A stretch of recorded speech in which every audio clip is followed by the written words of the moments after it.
Notre planète a une histoire vraiment remarquable, une histoire qui s'étend sur des milliards d'années, bien plus longtemps que ce que nous pouvons véritablement comprendre. C'est une histoire de vie, sous toutes ses formes merveilleuses et innombrables, constamment en train de changer, de s'adapter et d'évoluer.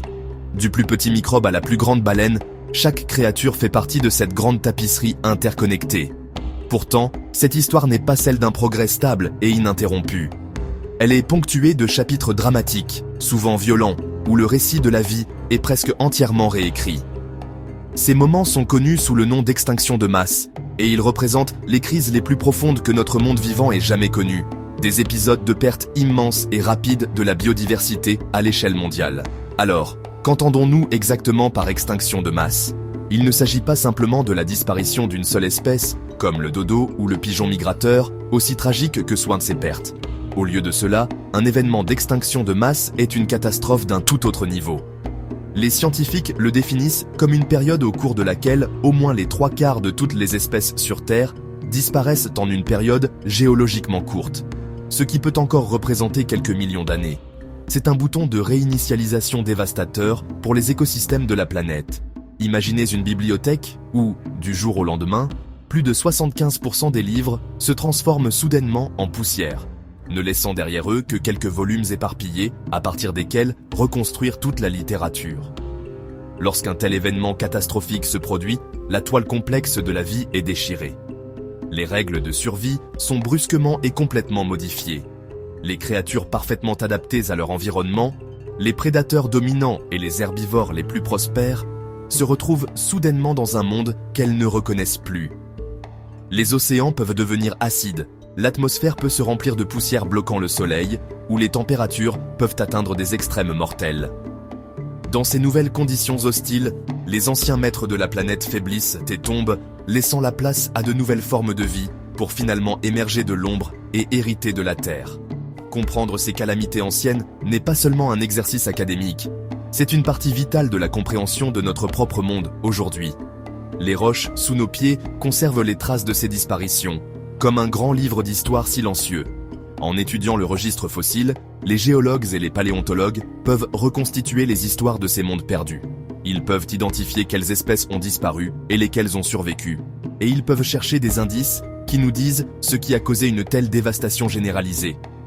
Cette connaissance nous offre une perspective profonde sur la fragilité de la vie et les forces immenses qui peuvent façonner son destin sur notre foyer commun, la planète Terre. Tout au long de la vaste étendue du temps géologique, les scientifiques ont identifié 5 événements d'extinction de masse particulièrement graves, souvent appelés les Big Five, les 5 grands. Ce sont les moments où la diversité de la vie a chuté le plus dramatiquement. Le premier d'entre eux, l'extinction ordovicien-silurien, il y a environ 445 millions d'années, a vu la disparition d'innombrables créatures marines en raison d'une grave période glaciaire qui a entraîné une baisse précipitée du niveau de la mer. La vie était, à cette époque, presque entièrement confinée aux océans, et cet événement de refroidissement global s'est avéré catastrophique pour les trilobites, les brachiopodes et les autres invertébrés qui avaient prospéré dans les mers chaudes et peu profondes de cette période. Un autre chapitre dévastateur s'est produit il y a environ 252 millions d'années, à la fin du Permien. Cet événement, souvent appelé la Grande Extinction, a été l'extinction la plus sévère que notre planète ait jamais connue.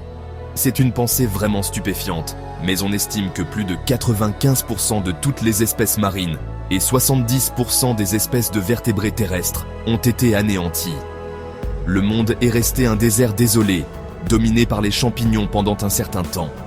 Les causes sont censées être liées à des éruptions volcaniques colossales, dans ce qui est maintenant la Sibérie, qui ont libéré d'immenses quantités de gaz à effet de serre, entraînant un réchauffement climatique incontrôlé et une acidification des océans. Il a fallu des millions d'années à la vie sur Terre pour se remettre de cette annihilation quasi totale. L'extinction la plus célèbre est peut-être celle qui évoque les magnifiques créatures qui dominaient autrefois notre monde. L'extinction Crétacé-Paléogène, survenue il y a 66 millions d'années, est réputée pour avoir marqué la fin de l'ère des dinosaures. Pendant plus de 150 millions d'années, ces animaux incroyables avaient parcouru tous les continents. Du redoutable Tyrannosaurus rex aux doux et gigantesques sauropodes, ils étaient les maîtres incontestés de la planète. Mais leur règne a pris fin de manière soudaine et dramatique, ainsi que celui des ptérosaures volants et des grands reptiles marins comme les mosasaures. Leur disparition a fondamentalement changé le cours de l'évolution sur notre planète. Cet événement a libéré la scène pour qu'une nouvelle distribution de personnages prenne le devant de la scène. Avec la disparition des grands dinosaures, le monde s'est ouvert à de nouvelles opportunités.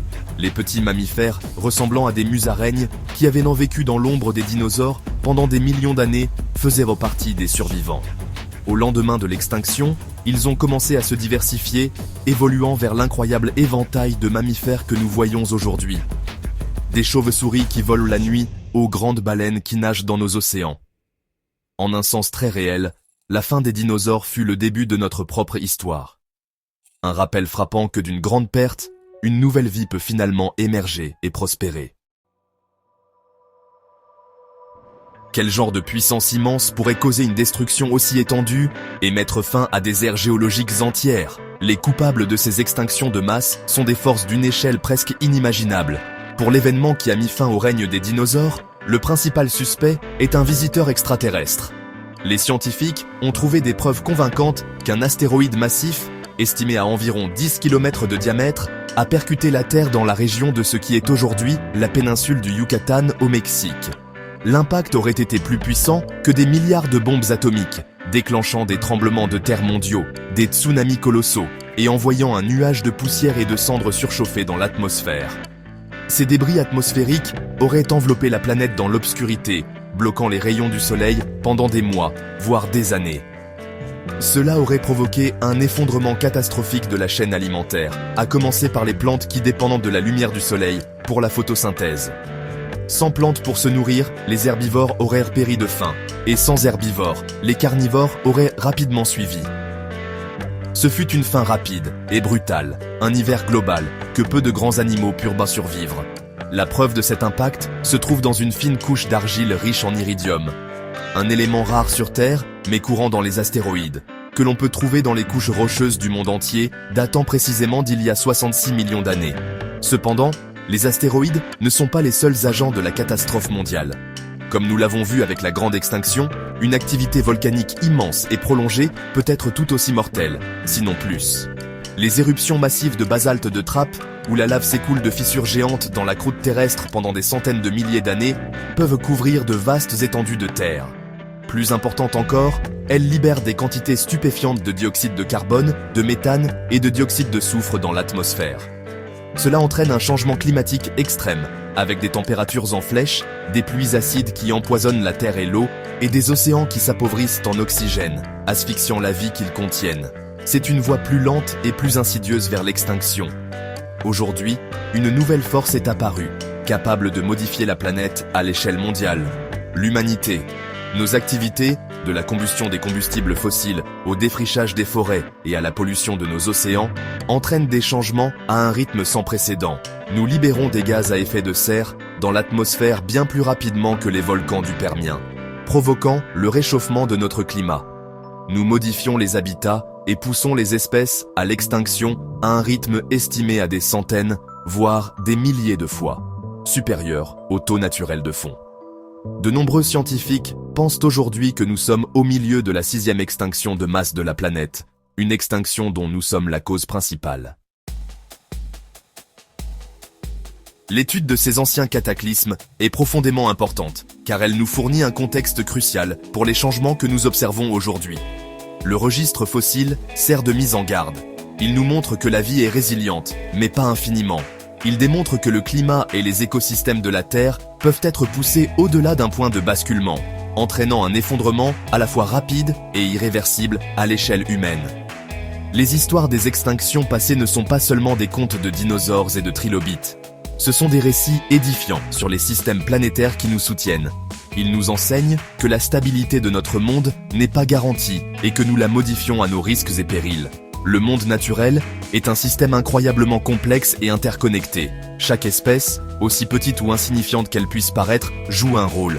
Les abeilles pollinisent les cultures qui nous nourrissent, les forêts régulent notre climat et fournissent de l'air et de l'eau pure. Et le plancton microscopique des océans produit une grande partie de l'oxygène que nous respirons.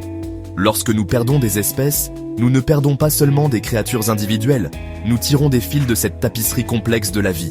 Si suffisamment de fils sont tirés, le système entier peut se défaire, avec des conséquences difficiles à prévoir, mais qui seront certainement graves pour toute vie sur Terre, y compris notre propre civilisation. Pourtant, il existe une différence fondamentale entre la crise actuelle et les 5 grandes extinctions du passé. Pour la première fois dans les 4,5 milliards d'années d'histoire de notre planète, une seule espèce a pris conscience qu'une extinction de masse était en cours et en comprend la cause. Cette espèce, c'est nous. Nous ne sommes pas des spectateurs impuissants face à un impact d'astéroïdes ou à une éruption volcanique. Nous sommes les architectes de ce changement, et cela signifie que nous avons aussi le pouvoir de changer son cours. Nous possédons la connaissance, l'ingéniosité et la technologie pour faire une différence, pour ralentir le réchauffement de notre planète et pour protéger la précieuse biodiversité qui subsiste. C'est là que réside l'espoir. Il réside dans notre capacité à comprendre, à nous soucier et à agir. Nous pouvons choisir de passer à des sources d'énergie plus propres, de protéger et de restaurer les habitats naturels comme les forêts tropicales et les récifs coralliens, et de vivre de manière plus durable. Le défi est immense, mais l'avenir d'innombrables espèces et la stabilité du monde que nos petits-enfants hériteront dépend des choix que nous faisons aujourd'hui. Nous faisons, après tout, partie du monde naturel, et non à part. Notre propre survie est inextricablement liée à la santé de notre planète et à son extraordinaire diversité de vie. Nous devons en devenir les gardiens.